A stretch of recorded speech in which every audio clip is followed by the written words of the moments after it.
नमस्कार दोस्तों, welcome back to my YouTube channel. भगवान तुम्हारा धन्यवाद।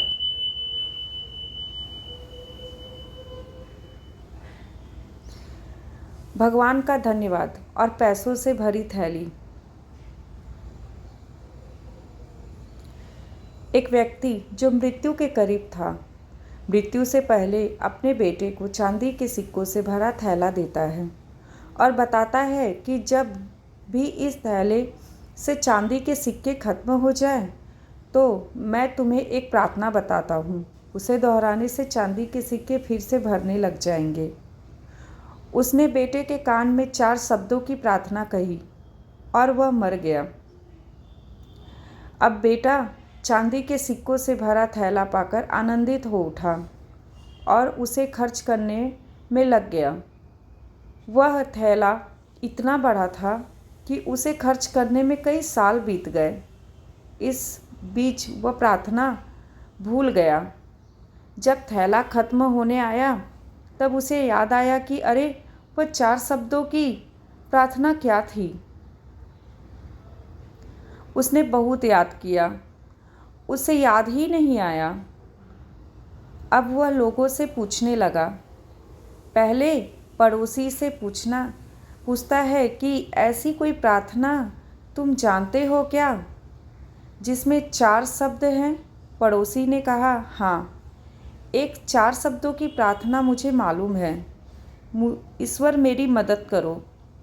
उसने सुना और उसे लगा कि ये वे शब्द नहीं थे, कुछ अलग थे। कुछ सुना होता है तो हमें फिर जाना पहचाना सा लगता है। फिर भी उसने वह शब्द बहुत बार दोहराए, लेकिन चांदी के सिक्के नहीं बढ़े तो वह बहुत दुखी हुआ। फिर एक ब्राह्मण से मिला।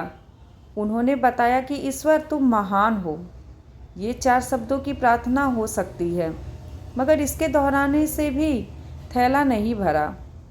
वह एक धनिक से मिला। उसने कहा, ईश्वर मुझे धन दो। यह प्रार्थना भी कारगर साबित नहीं हुई। वह बहुत उदास हुआ।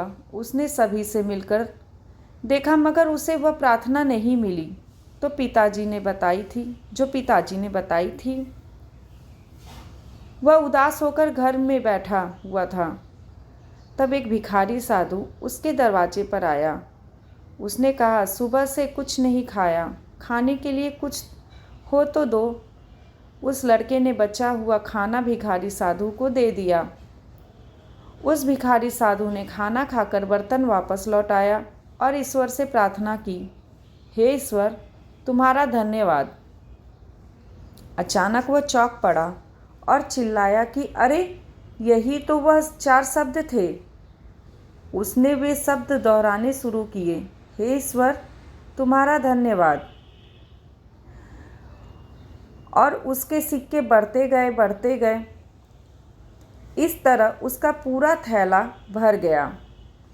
इससे समझे कि जब उसने किसी की मदद की तब उसे वह मंत्र फिर से मिल गया, हे ईश्वर तुम्हारा धन्यवाद। यही उच्च प्रार्थना है, क्योंकि जिस चीज़ के प्रति हम धन्यवाद देते हैं वह चीज़ बढ़ती है। अगर पैसे के लिए धन्यवाद देते हैं तो पैसा बढ़ता है। प्रेम के लिए धन्यवाद देते हैं तो प्रेम बढ़ता है। ऊपर दी गई कहानी से समझे कि हे ईश्वर तुम्हारा धन्यवाद।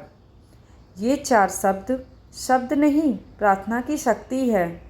अगर ये 4 शब्द दोहराना किसी के लिए कठिन है तो इसे 3 शब्दों में कह सकते हैं, ईश्वर तुम्हारा धन्यवाद। ये 3 शब्द भी ज़्यादा लग रहे हो तो 2 शब्द कहें, ईश्वर धन्यवाद। और 2 शब्द भी ज़्यादा लग रहे हो तो सिर्फ एक ही शब्द कह सकते हैं, धन्यवाद। आइए हम सब मिलकर एक साथ धन्यवाद दें उस ईश्वर को जिसने हमें मनुष्य जन्म दिया और उसमें दी 2 बातें, पहली सांस का चलना, दूसरी सत्य की प्यास। यही प्यास हमें खोजी भक्त से भक्त बनाएगी। भक्ति और प्रार्थना से होगा आनंद, परम आनंद, तेज आनंद। बोलो जय श्री राम। तो दोस्तों, तो आपको हमारी ये कहानी कैसी लगी हमें कमेंट में ज़रूर बताइएगा। लाइक, सब्सक्राइब और शेयर ज़रूर कीजिएगा। आपका बहुत बहुत धन्यवाद। जय श्री कृष्ण।